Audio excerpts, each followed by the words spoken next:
Quarta-feira, 20 de maio de 2026, hora do Café com Cossenza, que entrega tênis fresquinho toda manhã.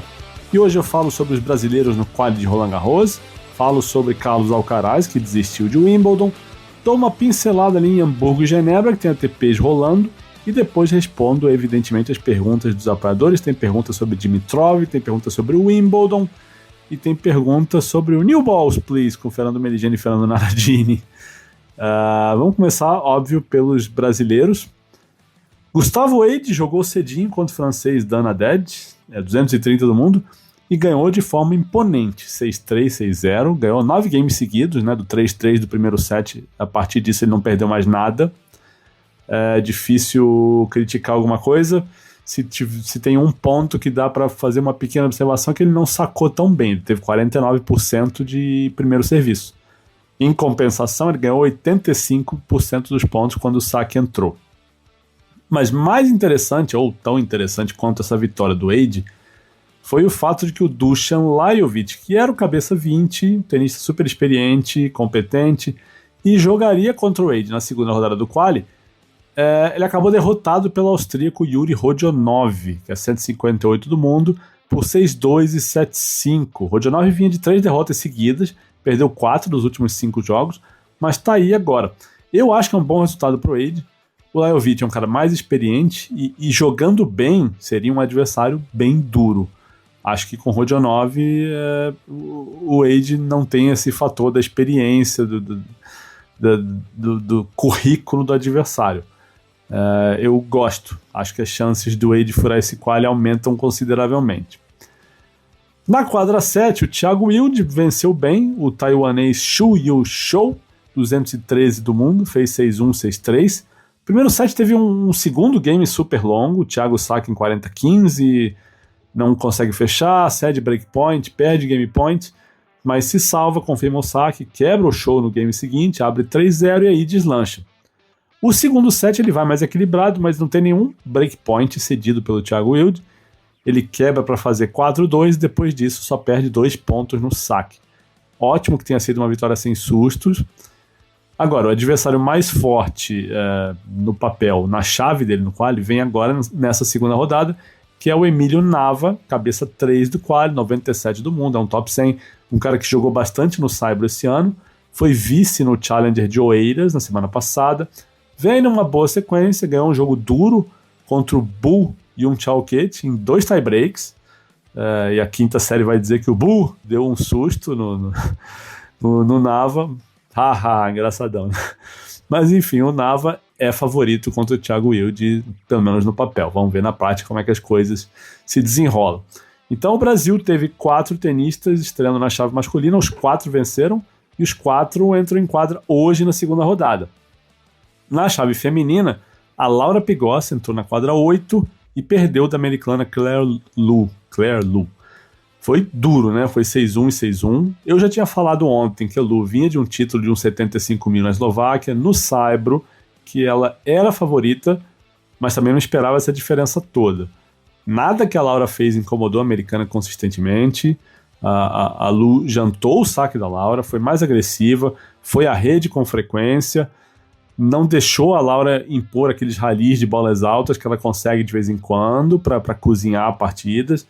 A americana foi muito dominante mesmo. Agora vamos para a notícia quente do dia. Carlos Alcaraz está fora de Wimbledon, ainda por conta da lesão no punho direito, mesmo que tirou ele de Roma, Madrid, Roland Garros. Agora ele não vai jogar a temporada de grama. Tem algumas coisas que a gente precisa analisar aqui. Primeiro, lembra que quando ele fez o anúncio de que não ia jogar Roland Garros, e eu falei aqui no café, olha, ele disse isso um mês antes do torneio, o que é raro, e não falou nada sobre voltar em Wimbledon. Ou seja, ele sabia o tempo todo que não era algo simples. E agora a gente realmente está vendo que não é. Se tinha alguma dúvida, agora acho que não é para ter mais. E nesse anúncio dessa terça-feira, ele também não fala quando vai voltar a jogar. Ele só diz que vai tentar voltar o quanto antes, diz sim que a recuperação está em um bom caminho, que ele se sente muito melhor, mas não revela mais do que isso. Ou seja, não tem detalhes sobre a lesão, a gravidade, o tempo estimado de recuperação, ele não entrou nesses detalhes, então a gente fica na expectativa e na incerteza, porque pode ser algo que vai durar 2 meses, pode ser algo que vai durar 6 meses, a gente não sabe. Né? O que mais isso diz pra gente? Que o time dele está sendo extremamente cauteloso? Parece que sim, até pelo timing do anúncio. Você desistir de um slam 1 mês antes, como aconteceu em Roland Garros, está acontecendo agora em Wimbledon, esse anúncio agora sugere que o cara não vai correr, não vai se apressar para estar em Wimbledon, que a prioridade é se recuperar 100%. Tem o fator punho, né? Todo mundo sabe que é uma região delicadíssima, o tênis moderno mais ainda, já causou problemas sérios para vários tenistas aqui e ali, e tudo leva a crer que o time do Alcaraz não quer correr o risco de comprometer uma carreira de muito sucesso e que tem aí pelo menos 10, 15 anos pela frente para disputar um slam aqui e agora. E aí, numa linha paralela, a gente tem que concordar quando o time do João Fonseca decidiu que ele não deveria jogar Hamburgo essa semana porque havia um desconforto, ele falou um desconforto pequeno incômodo, no punho direito. Mesmo que isso signifique chegar a Roland Garros sem vencer nenhum jogo num período de 5 semanas. E só fez 2 partidas nesse intervalo de tempo. É o time do João sendo cauteloso. E tudo leva a crer que o time do Alcaraz adotou uma postura nessa mesma direção, nesse mesmo tom de, olha só, podia estar se esforçando para jogar Roland Garros, podia correr para jogar Wimbledon, mas não tem pressa. Então tira logo isso do horizonte, foca na recuperação, não cria falsa esperança e vamos em frente. Porque, e aí, é uma especulação aqui agora, admito, mas essa lesão ela é diagnosticada depois de Monte Carlo, onde o Alcaraz joga e joga bem. Então ele sai da quadra, talvez estivesse sentindo dor, o incômodo, mas não aparentava enquanto estava na quadra, né?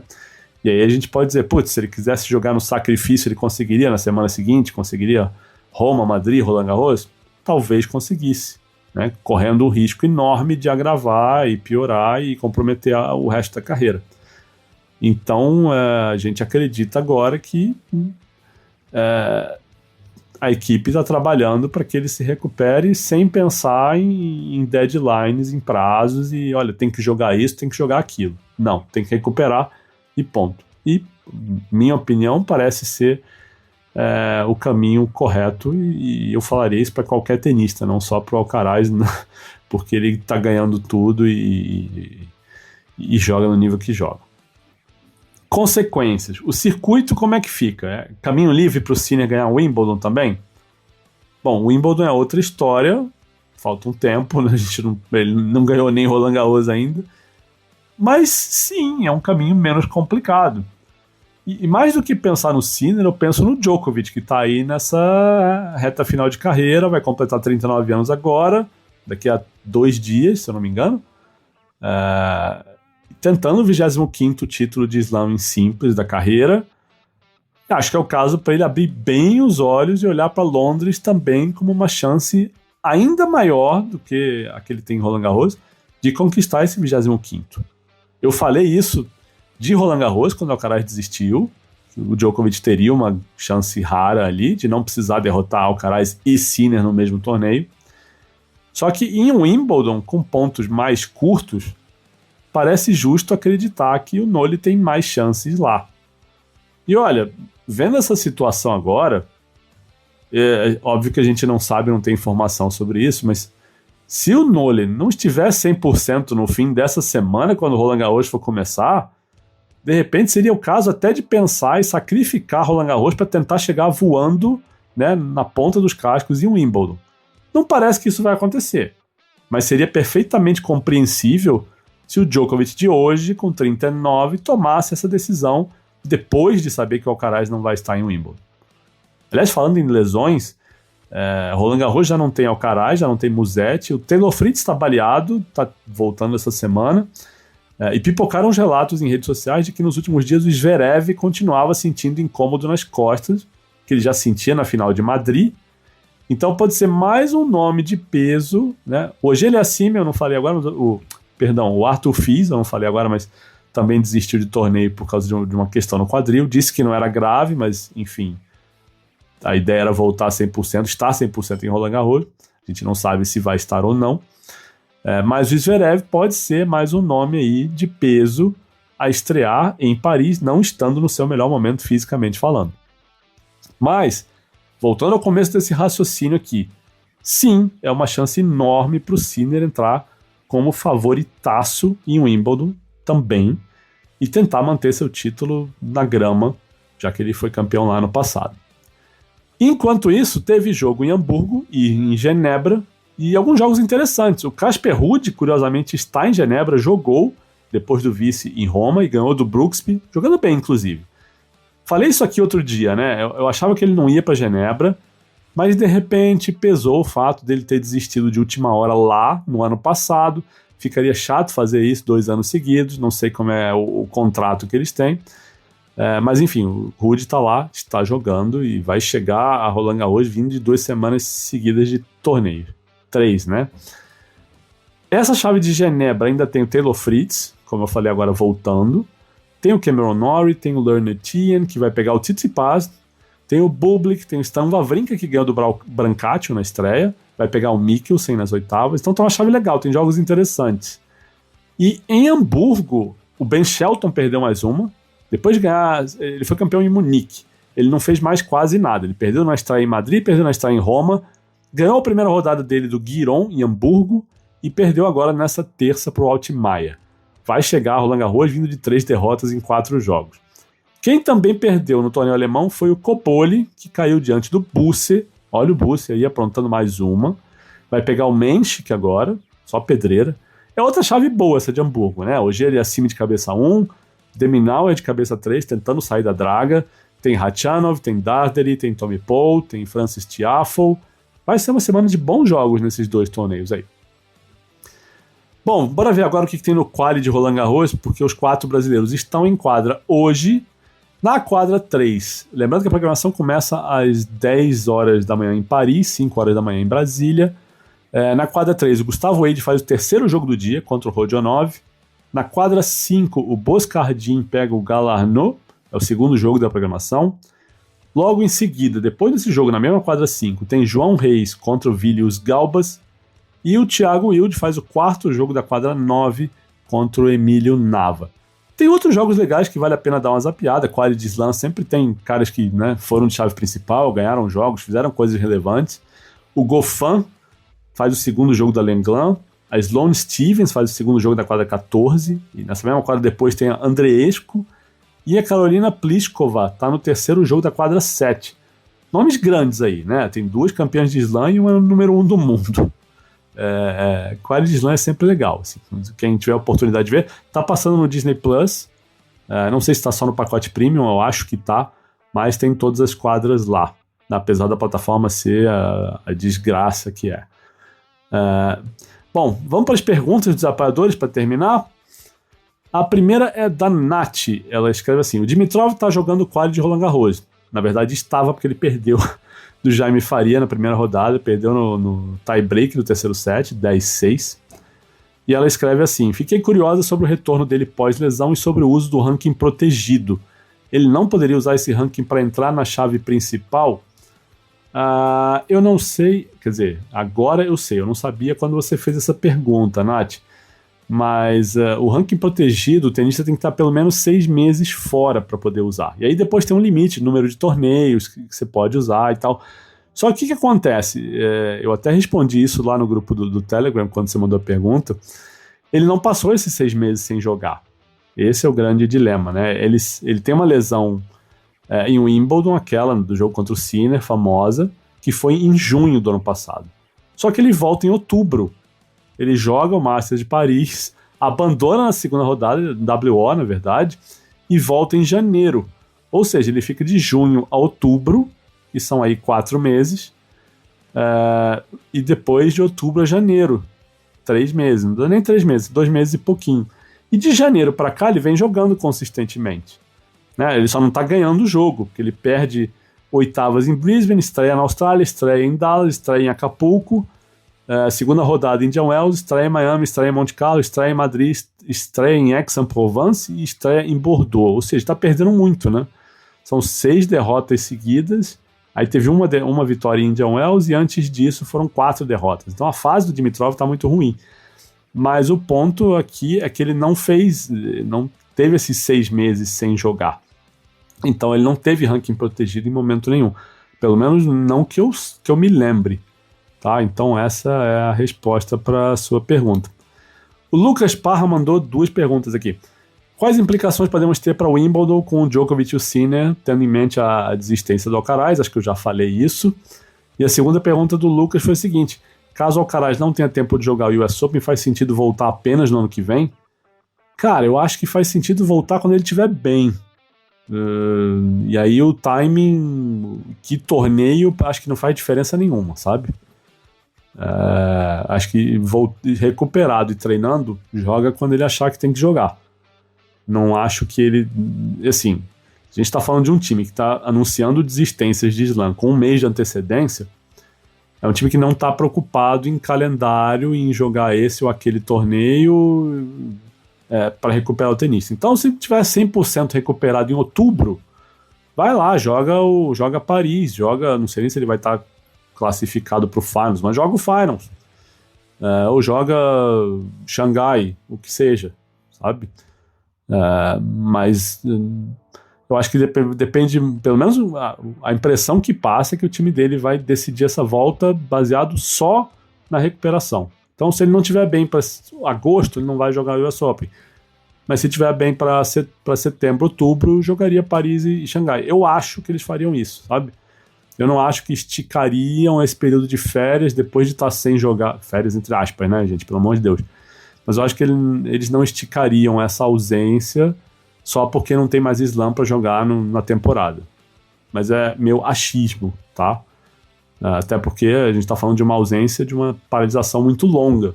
Então, joga lá Paris ou Xangai, o que seja, termina a temporada, né, testando e aí começa, né, faz a pré-temporada e volta lá na Austrália em janeiro. Para terminar, tem uma pergunta do Pedro Melo que é interessante, que é o seguinte, ele escreve: te colocaram no debate do New Balls, Please, o podcast do Fernando Nardini e do Fernando Meligeni, me perguntaram, né, realmente do favoritismo do Sinner, que eu escrevi e falei aqui que o Sinner, nas casas de aposta, ele é considerado mais favorito ao título de Roland Garros este ano, 2026, do que o maior favoritismo do Nadal num dos anos que ele foi campeão em Roland Garros, que foi 2018, ano que ele foi mais favorito. E o Nardini me ligou ao vivo para entrar no New Balls e explicar esse número e dizer se eu concordava ou não, explicando, né, embasando essas odds de casa de aposta, por que isso acontece. Enfim, eu entrei, falei, e outra polêmica que eles debateram lá, não é polêmica, é só uma diferença de opiniões. Eles estavam debatendo se valia mais a pena para um tenista fora do top 10 ganhar um ATP 500, no caso de Hamburgo, semana antes de um slam, ou chegar até as quartas de Roland Garros. O Nardini disse que era melhor ganhar um ATP 500, e o Meligeni disse que era mais legal fazer mais importante, ou valia mais a pena chegar nas quartas de um slam. E você? Pergunta Pedro Melo. Pedro, aí eu acho que eles têm dois pontos de vista interessantes, é por isso que é legal às vezes você colocar um jornalista conversando com um tenista, porque são pontos de vista diferentes, embasados em coisas diferentes, em experiências diferentes e visões diferentes da vida e da profissão e do esporte, né? Você, como espectador, tem uma visão diferente do cara que jogou. E eu entendo o Meligeni falar em quartas de slam, porque o tenista pensa em status. Quartas de final de slam dá um status, você fica entre os 8 melhores do torneio, os torneios, não estou dizendo que o Fino opinou por causa disso não, mas os torneios te dão aquela credencial de clube dos 8, você fica ali, né, para sempre lembrado como um dos 8 melhores de uma certa edição do torneio. Tem um status que vai além do prize money e dos pontos no ranking. Mas ganhar um ATP 500 é um troféu, né? E é um troféu que vem com mais pontos e com mais dinheiro. Então também entendo se alguém olha por esse lado mais prático, mais objetivo. Também não sei se foi isso que embasou a opinião do Nardini, mas eu entendo esse lado também, né? E só para comparar, eu fui olhar antes de responder. Nas quartas de final de Roland Garros, por exemplo, você ganha 470 mil euros e 400 pontos no ranking. Você, se foi campeão de Barcelona pagou 550 mil euros, ou seja, tem 80 mil euros de diferença aí, a mais para um ATP 500, e também ganha 500 pontos, óbvio, né? Então são 100 pontos a mais. Então, para um cara que não é top 10, ou para um cara que não é top 30, de repente, né, ganhar esse dinheiro a mais, esse título, faz sentido, né? Eu, que não tenho dinheiro e não tenho nem ponto no ranking, eu ficaria com dinheiro de um ATP 500. Mas super entendo estar nas quartas de Roland Garros. E assim, a gente está considerando aqui que seria uma campanha até as quartas, tá? Já considerando que o tenista vai perder nas quartas, ou já perdeu nas quartas. Porque, evidentemente, se você me fala agora, você prefere perder nas quartas de Roland Garros ou ganhar um ATP de Barcelona ou de Hamburgo, eu talvez falasse ganhar um ATP 500. Mas se a pergunta for diferente, do tipo, olha, você prefere ganhar um ATP 500 ou chegar nas quartas de Roland Garros? Porque chegar nas quartas de Roland Garros significa, tá implícito ali, que eu ainda tenho chance de fazer mais. E aí a resposta, evidentemente, tem que ser chegar nas quartas de Roland Garros, porque, né, você tem toda uma perspectiva de mais algumas coisas e de algo muito especial na frente. Mas se é para assinar do tipo, olha, você vai perder nas quartas de Roland Garros ou você vai ganhar um ATP 500, aí talvez eu ficasse com um ATP 500. Fez sentido o que eu expliquei? Se não fez, me escreve. Não estou perguntando se você concorda ou discorda da minha opinião, mas pelo menos quero saber se meus argumentos fizeram sentido, se ficaram claros. Se não ficaram, escreve no grupo do Telegram ou se não for o Pedro, quiser perguntar, manda qualquer mensagem para mim que a gente continua a conversa. Beleza, gente? Obrigado para quem escutou até o fim. Quem gostou, curte o episódio, compartilha, passa o link adiante, mostra o podcast para um amigo. E lembra que o Café com Cossenza está todo dia de manhã no Spotify, na Apple Podcasts, no YouTube Music, na Amazon Music também. Então, curte, compartilha, faz a coisa crescer. O número de assinantes está aumentando, o número de ouvintes diários está crescendo. No YouTube está subindo consideravelmente, o que está sendo bem legal. Então, obrigado. Hoje eu fico por aqui, gente. Uma ótima quarta-feira para todo mundo e um abraço.